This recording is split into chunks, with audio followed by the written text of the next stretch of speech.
Thank you, Dr. Fulton. I think everyone would agree that we have really covered a wide canvas in terms of the strategic partnerships which China has been building with the Persian Gulf countries and even beyond. One of the things which I think, uh, which everyone is also kind of,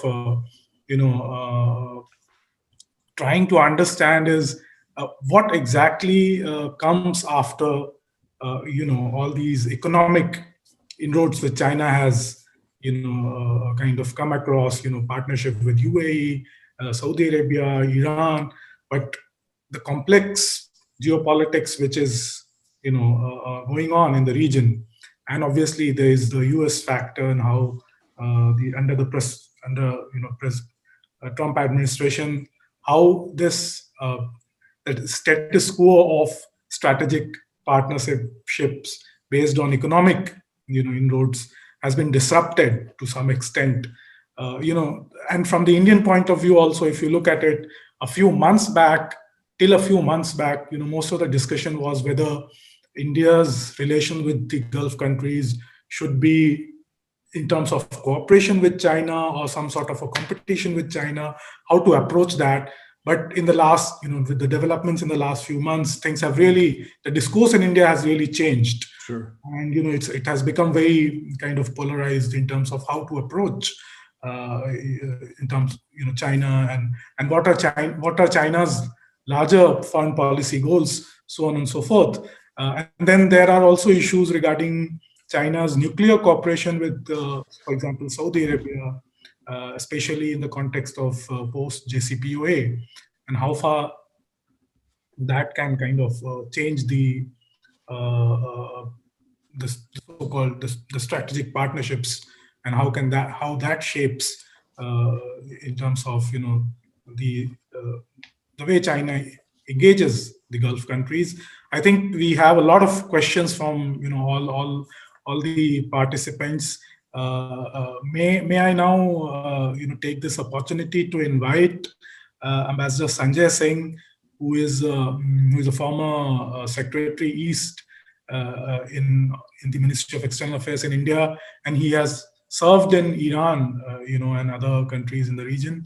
So may I request you to give your comments or any questions, sir? Thank you, Muddassir. Thank you very much, Professor Fulton, for a very illuminating talk. I think I'll just add my voice to what Muddassir commented on as to, we would all like to know as to how Chinese policy, this comprehensive partnership, is likely to evolve over time beyond just the economic realm. And Muddassir, identified one or two areas like nuclear cooperation in production of maybe weapons, strategic weapons like missiles. Is there any possibility there? There is also possibility of any trilateral cooperation, say in logistics, between Emirates, China, and Israel, because they all have facilities in each other's countries. So what kind of cooperation, trilateral cooperation, could exist given the Abraham Accords? These are all thoughts I had, and I would be very, very grateful if you could clarify some of them. Yeah, I mean, you've all brought up a lot of really important and interesting things, and really we should just keep the Zoom open for the rest of the day, because we could go on about this for quite a while, I think. I guess to your point about what would it look like going forward, I mean, it's still early days, and I think what we've seen is China's been kind of under the radar for quite a while. Like in my opening remarks with this guy, 8 or 9 years ago saying there's nothing there, and now you see China everywhere. It's not been hidden. There's all these white papers and strategic documents out there that say exactly how China wants to approach cooperation with Arab countries or Middle Eastern countries. And they make that distinction often. Like in 2014, there was a policy paper that introduced this 1+2+3 cooperation framework. And this was how they were going to work with Arab countries. So, this didn't involve Israel or Turkey or Iran. But there was a framework that kind of applies to a lot of places. The one was energy. Two is focusing on the twin pillars of trade, investment, or construction infrastructure. And three was renewable energy, nuclear energy, and digital cooperation.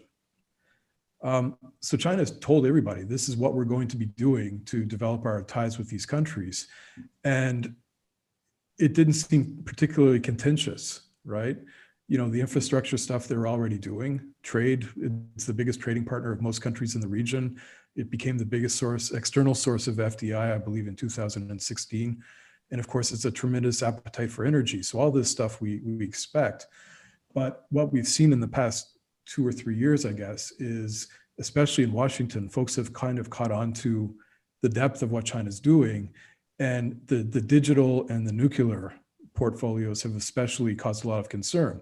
And I think for China, they've looked at it and said, well, we've told you this is what we're doing. Everybody thinks nuclear energy is okay. Koreans are building this, have built this plant in the UAE. If we help the Saudis build a plant, why is that a big deal? The Russians, the Koreans, the French, and Americans also have offered to tender a contract for this nuclear energy program in Saudi. So I think it's when these things appear and the U.S. realizes, well, look, with the UAE, they were able to enforce this so-called gold standard and prevent the UAE from enriching. That they would say you get the power plant, but as long as there's no materials being enriched on site that can be used potentially for a weapons program. Whereas Saudi has flat out told everybody, if the Iranians build a missile or a nuke, we're going to do the same. And then when they hear that China's helping them in, possibly in the nuclear program, I think the concern is obviously that China doesn't have the same strategic objectives or the same security concerns maybe that the US would. So that's when they come at loggerheads. And especially with the digital cooperation, which again, for China, they're like, we do this well. We digital currency and digital payment and smart cities and AI and big data. This is our bread and butter. And we told you that we'd come to Dubai and do it, and everybody seemed okay. And then they started to think about the security considerations of, Chinese 5G networks in cities where the U.S. Navy is making ports of call frequently, or where sophisticated Air Force jets might be stationed, or things like this. So it's really gotten a lot more contentious, and so I think that's the stuff I would be watching is how it's trying to cooperate with certain countries on these types of issues, especially on the digital front, because despite America's protestations, it's already quite deep. They've been working with the Saudis. Huawei's been helping the Saudis on the 5G front for at least 5 years, as far as I can tell. There was an agreement between Huawei and I forget what the ministry was, but whatever the ministry that deals with security issues during pilgrimage. Of course, when you get hundreds of thousands or millions of pilgrims arriving all at once, this presents public health issues or security concerns or logistics issues. And Huawei had signed a deal and helped the Saudis managing large groups of people and sending resources for first responders or ambulance, medics, whatever, to help them with this. And this was so successful that they've been using it across the country. So I think that's the shape of things. In terms of more conventional things like missiles and stuff, I wouldn't be as worried, just because we know that the Gulf is kind of the biggest market in the world, right, for weapons. And most of what they want, most of what they get is from these more established exporters like the Americans or the French or the English or the Russians. China's presence in that field has largely been the niche stuff that America can't supply. So, there are congressional limitations on a lot of things, as we've seen with this discussion of the F-35s. There are certain things that the US Congress has to approve to export. And the big one's been UAVs, armed drones.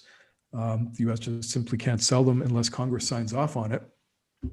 Well, China's weapons manufacturers are all state-owned, so they serve political agendas as well as commercial ones. They're working with the relative ministries to further China's political ambitions. So they're not going to be selling this stuff in a disruptive manner because it's going to hurt them diplomatically.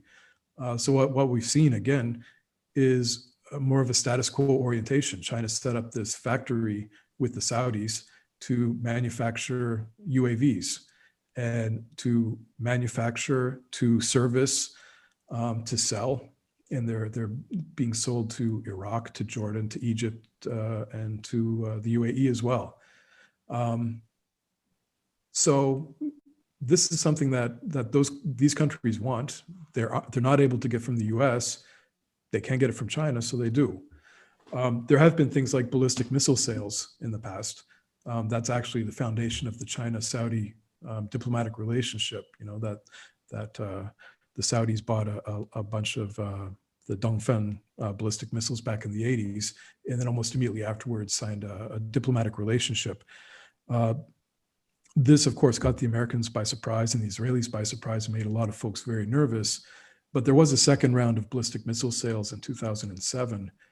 And this was done through the brokerage of the US. The CIA was involved in the sale and said, look, we're not going to sell you this stuff, but if China can guarantee that they're not equipped with a warhead, then we don't mind you buying them from China. So again, I think there was a justifiable concern during the early days of the Iran-Iraq war. China was selling to both sides. You know, they had a very mercantilist, utilitarian approach. You know, we'll sell weapons to both sides of the war and make a bunch of money. But they were convinced by the Omanis pretty early on that this was short-term thinking that was going to hurt the reputation in the region. And, you know, if you want a sustainable presence, you've got to not be so disruptive or cavalier.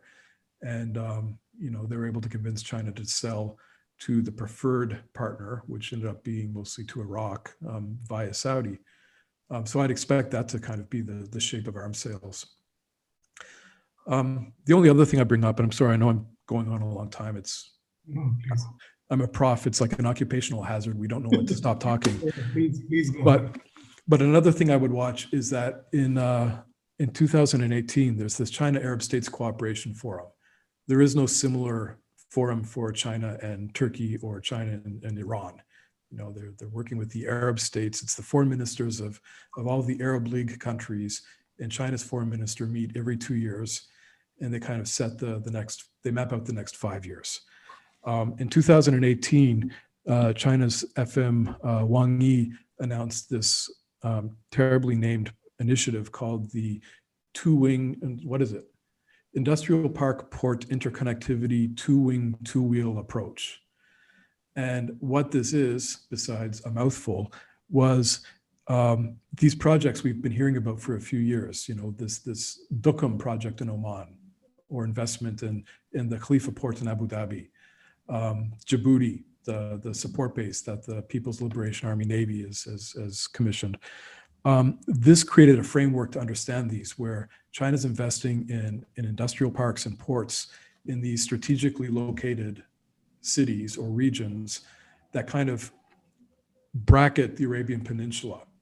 So you can see that, you know, Abu Dhabi is providing them their Gulf access point. Duqm is this Arabian Sea point.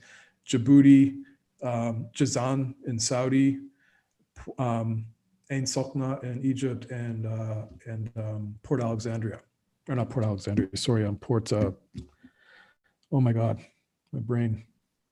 But anyway, the way it's a horseshoe around the Arabian Peninsula, and these ports and industrial parks create these business clusters and these supply chains. It's all under the, except for Djibouti, they're all commercially motivated investments. But they link the Gulf to the Red Sea, to the Arabian Sea, to the Red Sea, to the Mediterranean, you know? And once you get into the Mediterranean, then you've got all of these Costco managed ports that China's been investing in, whether that's in Athens or in the North Africa or whatever, in Italy. So this also kind of indicates to me that China's interests lie more with the status quo countries that are more closely linked to the US, because these are the more strategically important, geostrategically located, and typically the more wealthy countries that tend to be more receptive to Chinese investment as well. Thank you, Dr. Fulton. I think that makes a lot of things, more kind of clearer in terms of how we look at China's, growing linkages with the region. May I now invite Professor Koichiro Tanaka, who has joined us from Japan, and he has just finished his day, and we look forward to your comments, sir. Well, thank you for the opportunity, and thank you, Dr. Fulton, for your wonderful lecture, as well as the insight that you have provided us tonight. It's already nighttime here in Tokyo. My question is, sir, related to the discussions that you already have mentioned, how China sees its relationship with Iran and Russia together combined as a trilateral, say, form of cooperation, because last year we have witnessed an opportunity when the three states actually held joint maritime maneuvers in the Sea of Oman and the Arabian Sea. So I do understand the logic of the traditional framework of the PRC's strategic positioning of itself, of being sort of in a non-allied state. But here we have witnessed a sort of a new development, which I believe hasn't occurred to any of the regional states so far yet. If you could just enlighten us, I would be really grateful for that. Yeah, this was, thanks, Professor Tanaka. It's an important point. I'm glad you brought it up, because this also, I think, has really kind of fed into this idea that there was this disruptive kind of band of authoritarian or revisionist countries that were going to be maybe approaching the region a little differently. And I don't really have as much information as I'd like. I know that during the UN General Assembly in 2019, if you remember the context that Iran had been presumably mining tankers in the Sea of Oman, and there was a drone that got shot down. A Japanese tanker had been attacked while Prime Minister Abe was visiting Tehran. There was at that point a lot of interest in competing maritime security projects. America had its own project. I can't remember the name of it right now. Sentinel. Yeah, thank you. And actually, the Chinese ambassador here in Abu Dhabi had actually indicated that they were willing to consider participating. Russia, of course, had a counter proposal, and Iran had its own Gulf-centered approach to this. And apparently, what happened during the General Assembly was that there's some discussion about cooperating with this between the three countries. And that December, that came to, I think it was in December or January. It all seems so long ago. I believe it was in December. It came to fruition with those trilateral naval drills that you'd referred to. And what I thought was interesting about this was that it didn't really get the same kind of notice, but just the month before, the People Liberation Army Navy and the Saudi Navy had also engaged in almost the exact same set of drills for about a good 2 weeks, of cooperation on this, and it didn't really get picked up on. Neither side really advertised it as much, but the specter of China and Russia, these continental countries cooperating with Iran and creating this, there's a book recently called Triple Axis, I think, where these three countries are going to start cooperating on this stuff, really did seem quite threatening. But I think in both these cases, the way China looks at Iran and the way China looks at Russia, Russia and Iran are both very proud countries, right? They see themselves as Russia's a global power, Iran is a major regional power. But in both bilateral relationships, neither really has any kind of leverage, right? Like Iran is so dependent on China economically, really in every nature of the relationship, Iran really is this kind of junior partner. And I think that rankles quite a bit. And I think in Russia as well, there's a sense that Russia's played a pretty bad hand in the Middle East very well. There's a point maybe 2 or 3 years ago, my colleague, who's written a lot on Russia and Middle East, her name is Dr. Li Chen Sim, really great analyst of Russia and the Middle East. And we were looking at this, and there was a point where you could say pretty safely that Russia was really just an opportunistic actor in the Middle East. It's dealing with political Islam, not because it sees itself as a global leader in combating it, but because they were worried about their own relationship with political Islam in the South Caucasus. What they were doing with economically, they're competitors with most of the countries in the region, in terms of all Russia really has to offer is weapons and energy. And the Gulf countries, of course, are the central energy players in the global market. So they're actually competing in a lot of things, and there's not really a lot of trust in the region for cooperating too closely with Russia, because they see it. I mean, on the one hand, they say, "Hey, Russia actually did what they said they would. They said they'd protect the Bashar al-Assad government. They did." That's interesting because the U.S. keeps saying they'll do stuff and then they don't. So it created this, distinction that we don't like them, but it looks like we can take them at their word. But at the same time, Russia hasn't really built much of a positive presence in the Middle East. It doesn't seem to have any kind of larger framework for how it wants to engage the region. It doesn't have anything similar to the BRI, where they'd say these are the different things that we want to focus on building up. They don't have it on the same personalized level where they've got these special envoys who are developing relationships. It really just does seem to be a partnership of opportunity for now. So I don't know if we can really say that there is any deeper cooperation. I think Russia and China don't really trust or like each other too much. I think all three countries are responding to American pressure, and all three have visions of a multilateral order where America isn't able to set the agenda on so many issues, which of course is playing right into their hands with the way the U.S. has behaved in recent years. But I don't know if there's really enough at this point to indicate that there's any enduring strength to those relationships, that it represents anything new. Well, thank you so much. Thank you, Professor Tanaka, for your question. And I think that we perhaps will have to keep watching what happens between Russia, China, and obviously Iran. And I mean, related to that, I was wondering, I mean, what is the reaction of Gulf countries, I mean, Arab Gulf countries, especially UAE, with respect to growing China's growing contacts and engagements with Iran? And I mean, we know that so many things are happening. There has been so many speculations regarding, and I think you very rightly pointed out, that basically Iran is the junior partner and kind of dependent more or less on China as far as the economic issues is concerned. Perhaps I can also bring Professor Kisishian here, who has joined us from Beirut, to give his comments or any questions. Over to you, sir. Thank you. Thank you for the wonderful talk.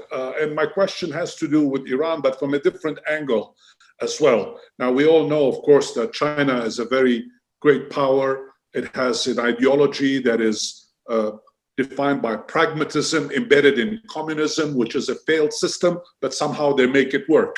Iran, on the other hand, is a religious country. It's a country defined by faith, essentially, like the GCC countries, but more accentuated than the Arab Gulf states. My question is the following. Even though I accept your very spot-on definition that Iran is the junior partner, but Iran has also been extremely silent. It has hardly said anything about the treatment of Uyghur Muslims, for example, in China. Even though they are junior and even though they are dependent on the relationship, how come the Iranians are literally silent on a question that really defines them? Perhaps you can enlighten us on that question. Well, I'll try. Clearly I'm neither Persian, Arab, also not Muslim. So I'm just kind of speaking to this as a layperson, but you can see that obviously Islam is such a, as you describe, it's fundamental to the Islamic Republic. And it's also, if you look at the constitutions of the monarchies, I mean, they're all basing their constitutions on the Quran, right? So this is a very important issue of legitimacy for a lot of Muslim countries in the region. And yet, on this issue of China and the Uyghurs in Xinjiang, nobody's been very willing to say anything about it. And I think there's a few things at play. I'll just get the cosmetic ones out of the way first. I mean, one Arab friend of mine said, "Look, do we have to be responsible for every Muslim in the world? I mean, why is it our problem if China does bad stuff? Does Italy have to freak out every time a Christian is hurt in another country?" That might be a little flippant, but I think when I talk to people about that, there's a sense that this is maybe less of a Muslim problem than it is, Uyghurs are ethnically Turkic people. And Turkey, of course, is seen as the bad guy for a lot of Sunni majority countries in the region already. So this actually is like, hey, why are you bugging us about it? Well, go talk to Erdogan. Maybe he should be dealing with this. And there have been different points when Turkey has said something, and then that was almost very quickly retracted immediately. I think the bigger issue, the non-cosmetic one, is that the way China has framed the situation in Xinjiang, and I'm not especially sympathetic to this, but there have been security problems. There has been a separatist movement. There have been acts of terrorism. But China says this is a dangerous religious ideology that is trying to threaten the state. This is political Islam in a very important territory, which frankly has never really been part of China throughout most of its history, but is a very strategically important place for the PRC. So they see this as a challenge. And as you rightly point out, the CCP has but one ideology, and that is them, right? The CCP is the PRC. Xi Jinping's major job isn't the president of China; it's the chairman of the party. So, with this idea that in Xinjiang is facing this separatist and Islamic political movement, they see it as an existential threat to the party. Now, when I think a lot of countries in the Middle East look at their own ideological challenges, political Islam features pretty substantially on most, right? I'm here in the UAE where the Ikhwan or the Brotherhood is designated, I believe, a terrorist organization. If it's not, it's haram. It's not allowed here, right? The way China frames their response to Xinjiang, as much as I disagree with it, this is our response to political Islam. This is an ideology that's trying to replace secular governments with religious governments, and we can't accept that. And I think you'll find that the Saudis also feel they can't accept it, and the Emiratis can't accept it, and a lot of other Middle Eastern Arab countries won't. And for Iran, how does it affect them? Well, I think this is something I haven't thought a whole lot about. I mean, Iran hasn't really made any kind of bold statement about it. I think mostly it's just a matter of Iran is so dependent, So there was a point this past spring when an Iranian health official, I think he was the Minister of Health, publicly questioned Chinese statistics on COVID. A reporter asked him on camera, China says it's got the COVID under control, and he's very dismissive and said, "Oh, you can't trust the stats out of China. They're something like, they're lying through their teeth," or something like this. And, you know, he was immediately reprimanded by the government. And with, you know, that day he was on TV saying, you know, I wasn't speaking as an official. I was just, you know, speaking as an individual, and I made a mistake. I learned that I was wrong, and we can't trust China. And you could see, like, you know, Iran just couldn't face that kind of pressure from China to say, you know, we disagree with you on a very important issue. And I think that probably features as well in the issue of the Uyghur situation. Thank you. I think that's really, you know, kind of explains a lot of developments in terms of why there is so much silence from Iran and, you know, other countries as well in the region on the Uyghur issue. We have Professor Alka Acharya, who teaches at JNU and who is expert on Chinese domestic politics as well as, you know, foreign policy. Ma'am, if you are here, would you like to react or ask any question? So in the meanwhile, maybe perhaps you know, there might be some network issues. In the meanwhile, if there's any other question from anyone, please let me know so that, you know, I can raise. There was some question in the chat box regarding the Chabahar issue, and, you know, the speculations regarding China replacing India as the, you know, outsider partner on the Chabahar port project. We know that, you know, it was more of a speculation, but still, if you would like to comment. And also there was a question regarding what are the issues as far as, you know, when it comes to, from the Indian point of view, what are the issues one should be focused on or one should look forward to as far as China's relations with the Gulf countries is concerned? Any of your Well, I think the Chabahar question is interesting because, you know, when the details started leaking about this supposed 25-year agreement, you know, which notably I think were leaked by Iranian political activists who just were trying to undermine it because they were very concerned about becoming too dependent on China. You know, you never heard any leaks from the Chinese side, and a lot of the information was very unreliable, and most of it's been debunked. But, you know, when the story leaked, a lot of people were speculating on what this means for the Gulf, and as I've kind of indicated, I don't think it means much for the Gulf at all. I think China's going to continue doing what it's always done in the Gulf, and that's work with the Saudis and the Emiratis and everybody else.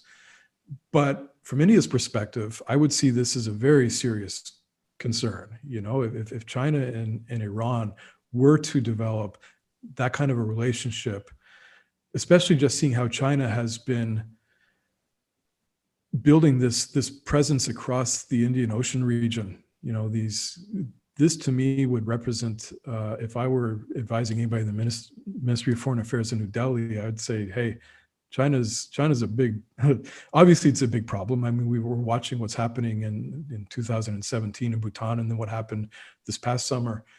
But, you know, a lot of China's BRI projects, you know, whether it's the CPEC or in the Maldives and Sri Lanka, in Myanmar, Central Asia, you know, a lot of folks seem to think this is in response to the US. And I keep thinking, well, the US military, the US Navy, nobody can challenge that yet. But maybe that's not what China's looking at. Maybe China's looking more at India, where there have been border wars, where there have been issues of strategic issues over the years.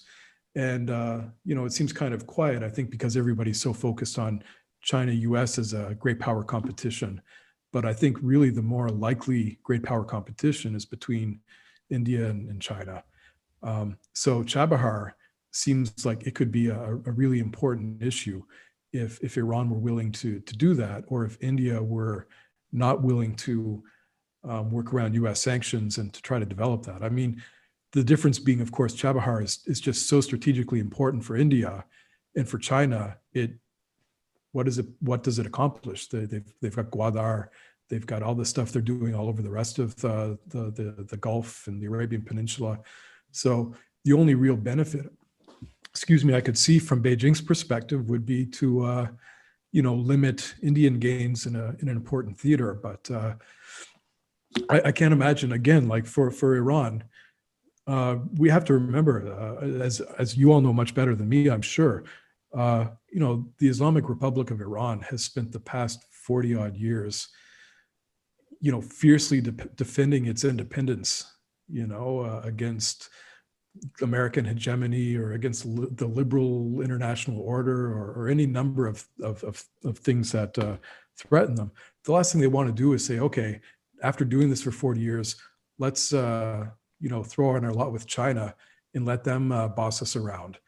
I think they look at China as a lifeline, but I think they also look at India as a country where they, obviously has deep historical ties, going back forever. I think if you ask most Iranians who they felt more comfortable working with closely, China or India, I think it's a no-brainer, right? Nobody in Iran seems to like India or like China that much. They don't trust it. I think somebody here today mentioned the perception that Chinese goods aren't as quality, and that they're engaging with China out of necessity. So I'd imagine that the issue of Chabahar, at least from Tehran's perspective, would be, let's leave that for India as long as we possibly can, just because it makes sense to engage with as many great powers as possible. And of course, as India's profile is rising in a lot of strategic issues around the region, I think Iran probably sees it as a potentially really, really important partnership.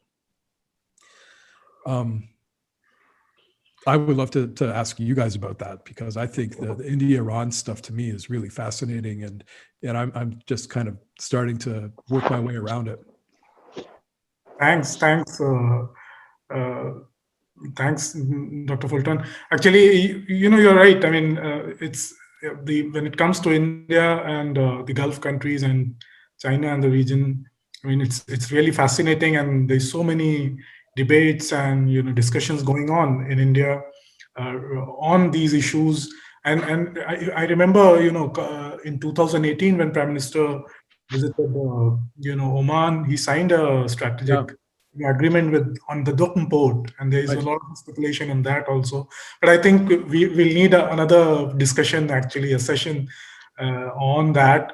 And there are not many questions. There was one point regarding China's engagement with Levant and China's policy on the Palestinian issue. Perhaps if you can comment on that. But before giving the floor to Sir to have the final comment, I also wanted to kind of ask you on today's issue. I mean, even though it's still going to the wire and we are not sure what exactly would be the result, perhaps we'll know only it will not be before weeks we'll actually know the final results, because both sides are going to perhaps take legal recourse. But how would that Biden administration affect the engagement as far as and you were also mentioning about how the sanctions and everything has from the maximum pressure campaign, how that has affected both obviously, I mean, other countries as well, but when it comes to India and China, their engagement with Iran. So how would a Biden administration, I mean, again, it's more of a speculative, futuristic, but still, if you would like to have your comment. Sure. Okay. Well, I'll start with the Levant and work my way to Washington, work my way west. But in terms of Palestine and the rest of the Levant, China's always the PRC. I guess I should be clear about it. The PRC has always kind of portrayed itself as a third world leader, right? Like, we're a developing country, and we've experienced the ravages of external powers colonizing parts of our country, and we've experienced what a lot of other third world countries have had to live through. So, the question of Palestine for a lot of the PRC's history was something that they could use as an entry point to the Middle East, where a lot of folks had a very deep distrust of a communist country. That China would come into the region with its atheist ideology and try to spread communism is going to really alienate a lot of folks here. But one thing they could say is, look, we're a third world developing country just like you guys, and we support the Palestinians. But of course, that's not really true. China's tried to play it both ways. They've talked about, I think in 2016, they had made some kind of offer to act as a mediator, and everybody just said, haha, yeah, thanks. We'll take that under consideration. But, you have no history here. You have no power in this relationship. You've got nothing to offer. Nobody took it seriously, and I don't think it was meant to be taken seriously. I think it was just kind of a visual to say, look, we're an important country too, diplomatically. What you can see, especially on the economic side, is China's been working a lot with Israeli firms on tech issues. They've been working with it on COVID and with AI and a lot of this stuff. That's a pretty balanced and mature economic relationship. With Palestine, what they do is they overwhelm local markets with cheap Chinese consumer goods. And in the process, again, damaged local markets because China sells it cheaper. So, despite their rhetorical support for the Palestinians, it's really not too important in the way they look at that particular region. And the rest of it as well. I mean, so Lebanon and Syria and Israel, and I guess northern Egypt. I mean, it's a pretty important bit of territory for a lot of countries, but for China, Syria has always been kind of a concern, and especially over the past 10 years, where they're quite risk averse in much of the Middle East. And there's a sense that, hey, we weren't involved in this. We're not going to fix it. We didn't break it. So they've played very little role in that. I think the Bashar al-Assad has made it clear that he would like this to be a part of the BRI and to get some kind of reconstruction funding from China. But we haven't seen China really step up and involve itself in that. In Lebanon, I mean, China's trade and investment presence in Lebanon is minuscule.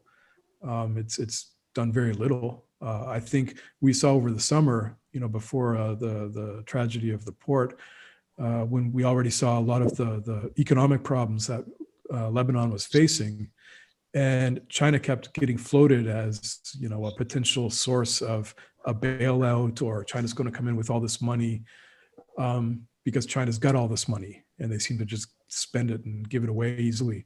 But nothing really came of it. We didn't see China go to Lebanon and say, yeah, we're going to sort things out. And with Jordan and Israel, I mean, the sense that those countries are so deeply intertwined with the US that there is a sense, justifiably so, I'd say, in Beijing, that the US could shut them off from China pretty easily if anything got a little too developed. And we saw that when Secretary Pompeo went to Jerusalem in May, and he kind of told the Israelis in no uncertain terms, stop cooperating with China on sensitive issues like port management, like building this critical infrastructure, like 5G stuff. So I think the Levant doesn't feature too significantly in China's overall vision of the Middle East. I think the Arabian Peninsula, at least the GCC country part of it, is probably where their biggest interests are. And that could change. I mean, we've seen with the Abraham Accords, it could alter the strategic landscape quite a bit. If Israel's relations with the Saudis and the Emiratis and everything starts to mature, suddenly this could provide a different access point to the Eastern Mediterranean. If this Red Med project ever takes off, or these railroads that would link other countries in the region to Israel, that could be potentially quite useful for China in its BRI ambitions to, I think as it is, they worry about going up the Red Sea and through Suez, which of course there's been issues of, instability in Somalia and pirates and war in Yemen and any number of issues. And if there's, hey, we can access the same point through Haifa, and we can get there through other countries we're cooperating with, maybe that would work. So yeah, it's not really much of a player in the Levant yet, and I don't know if it necessarily will be. The big one about, so let's assume Biden's lawyers do what his voters couldn't. And I think we could all stop and think, how is it possible after the past 4 years that it's even close, right? You would think people would say, oh my God, it should be like 100% of people saying anybody else could do the job. So this speaks, I think, to some deeper fundamental issues in America that we all have to consider in our own country's policies. Obviously, for India, it's going to be important with all the Indo-Pacific cooperation. For us in Canada, it's existential. If our most important partner is collectively losing its mind, we're in trouble. So if Biden does manage to pull this off, I would expect, at least in terms of how a Biden administration would look at the Gulf, I think they would probably look at it very pragmatically, right? So there's been a lot of hurt feelings over the past 4 years. There's been a lot of issues between a lot of Arab countries or Middle Eastern countries and the Democratic Party. And, you can see a lot of folks would say, like, would Biden trust the Saudis, or could the Saudis have the same kind of relationship with the Biden administration? I think at this level, most folks, I hope, in the foreign policy community, can put their feelings aside and look at it from a purely interest-based perspective and think, okay, this is important to us. It has been for a long time, despite the fact that our relationship has been quite, jeopardized, or it's been under strain. I think they would probably find ways to address that and try to rebuild it, because the alternative is to leave those strategically important countries in a strategically vital region to their competitors. And I don't think anybody wants to see that happen in the US. Maybe outside the US, folks would like to see it, but I can't imagine the US would. And how would Biden look at China's presence here is also an important question, because what we've seen, especially with this free and open Indo-Pacific construction, is it's not new, right? When during Prime Minister Abe's first administration back in 2006, I believe he visited New Delhi and he proposed more cooperation using the Indo-Pacific as a structure. And of course, a lot of great Indian strategic thinkers have been writing about the same thing for just as long. And I think when the U.S. would talk about the Indo-Pacific in the past, it was always as kind of a mechanism for promoting these liberal international values across an important region. Under the Trump administration, that's changed. It's almost being described as a containment policy. If you look at the national security strategy that they rolled out in 2017 by the NSC, it was using very hawkish language to say we need to use the Indo-Pacific to prevent China from expanding its influence and power through the Belt and Road, which is trying to overturn the normative order that we rely on. And then there was another document from the Department of Defense in the next year that was basically the same thing verbatim, saying, we've got to use the Indo-Pacific to balance China and the BRI. We haven't heard the State Department. The diplomats haven't really had a voice in this administration. A lot of folks the State Department obviously has been under quite a bit of flux. I'd imagine a Biden administration would still look unfavorably towards China, but I would hope that they would use the State Department a little more actively to try to use other means other than military ones to try to confront China in these important regions. Like there's been tremendous goodwill for America in a lot of the Indian Ocean region or the Middle East for a long time. There's also been pretty complicated history. I think a lot of folks would welcome a more moderate and open and conciliatory approach from Washington to trying to stabilize some pretty fractured regions. So maybe a Biden administration would use diplomacy a little better and try to build up that soft power that's kind of gone by the wayside. Thank you, Dr. Fulton. I think this has been a fascinating talk, and very enriching for all of us. Perhaps, given the topic, we can go on and on, but we certainly have to kind of bring this to an end. So I'll now request Sir to take over and say the final words.